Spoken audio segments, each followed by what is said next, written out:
Okay, so today I'm going to be talking to you with my partner Chase. Hello.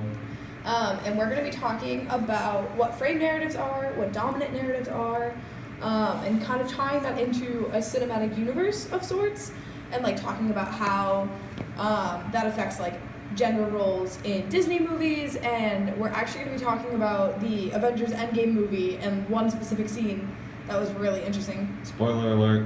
Yeah, unfortunately. But, okay, so let's get to it. So Chase, what do you think a frame narrative is?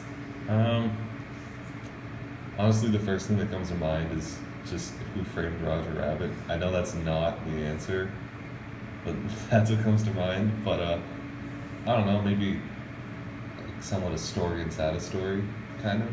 That's kind of it. So, a frame story is a story set within a story, narrative, or movie. But what's really important to note about it, and which is why I was like, oh, you're kind of right, is that it's more about a character that starts telling a story to the other characters, and he will tell the details to the audience, but it's more so like about what he sees from his specific lens. So it doesn't include everybody, but it kind of leaves out like other aspects that may be important to the story, like overall as a whole. Yeah. So, what do you think a dominant narrative is? Now that you know what like a frame narrative is. I don't know, maybe one story that's more prominent over another one. I don't know. Yeah, no, that's actually a pretty good like explanation of what it is. Ayo. So a dominant narrative is an explanation or story that is told in service of the dominant social group's interests or ideologies. So that would be saying, like, if I only liked apples and you liked oranges, I would just continue telling the story about how apples are the best and oranges are horrible because I've never, like, even though I've never potentially eaten an orange, I just like apples and I'm just going to continue on with that. And dominant narratives also usually achieve dominance through repetition, the apparent authority of the speaker, and the silencing of alternative accounts. So it really doesn't matter, like when it comes to movies and like media and things like that, it really doesn't matter what the other side of the story is. Whoever has the biggest amount or like the most control, that's the story that you're going to hear over and over again. And because dominant narratives are so normalized through their repetition and authority, they have the illusion of being objective and apolitical when in fact they're actually like neither. So they're just kind of like standalone things that you just hear over and over again. Gotcha. Knowing the frame narrative and knowing dominant narrative, what do you think about when you hear like Disney movies, specifically like Disney princesses and stuff like that? I think is a lot of money, a lot of merchandise, a lot of spin-offs. Okay, but what are the merchandise and the spin-offs like promoting? Like, if you like growing up, okay, were you kind of like enticed by one thing or another? Like, did you see like, oh, like girls are like delicate or like guys are superheroes? Like, was that ever a thing? Not too much, honestly. When I was younger, I was a big Cinderella guy. Really? I loved Cinderella. Okay, what about? I don't know. I like the movie, I guess. Okay, so for me, Cinderella comes off as like, it only projects the dominant narrative that women or like females are weak, and like because if you think about it, Cinderella kind of like she's like not saved by like the prince, but she's saved by somebody else, which is kind of inferring the fact that like we need to be saved by somebody else, and that's like a dominant narrative throughout all like forms of media that like it's going away slowly and like in more recent times, but like it's definitely more problematic. Yeah, I see that. Yeah, and it's kind of like The Little Mermaid too. Like, she trades away her voice for a man who doesn't do anything in particular. At least that's just my opinion.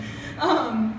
And so with that, Avengers Endgame. Okay. So Spoiler. What did you think about Black Widow's death scene? Like, what was your take on that? My take on it was I didn't see it coming.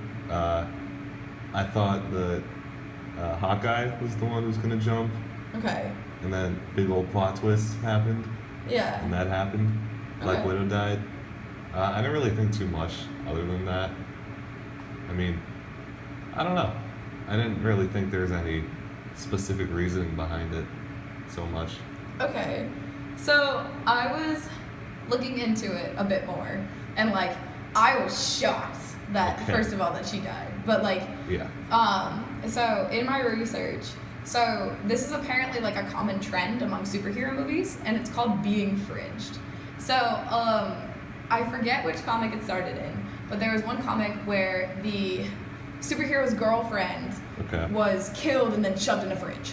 And like it's a little violent, but that's where the term comes from, because the killing of that superhero's girlfriend motivated him to eventually defeat the villain. Okay. And so in this movie, that's what Natasha's death does for the superheroes. Like, if you think about it, the original group of male Avengers are like, oh, Natasha died. This is terrible.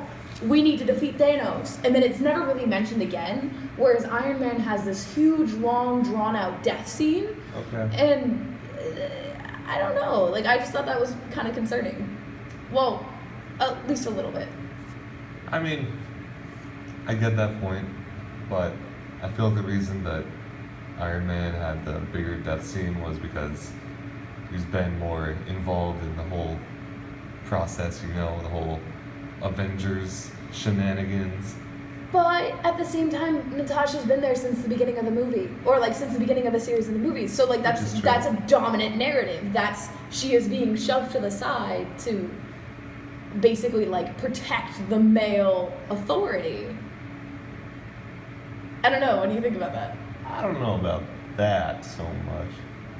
I mean, I feel like, at least from the audience standpoint, Okay. that more fans would be attached to Iron Man due to the fact that he had, 3 separate movies, and then Black Widow doesn't have a movie yet, which should have been one already, Yeah. in my mind. But I blame that on dominant narratives because Okay. who wants to? I'm just gonna throw this at you consistently, because like, who wants a movie about a girl? Like girls do, I'd see obviously, it. but I'd like, like to see it. okay, so there's progress. I don't know anything about Black Widow besides that she's trained in like kung fu or something. Okay. She's from Russia. That's really all I know. It's really vague. I'd like to know more. Okay. Well, we will have to come back and discuss this more, but I think this was a really informative conversation that we're having.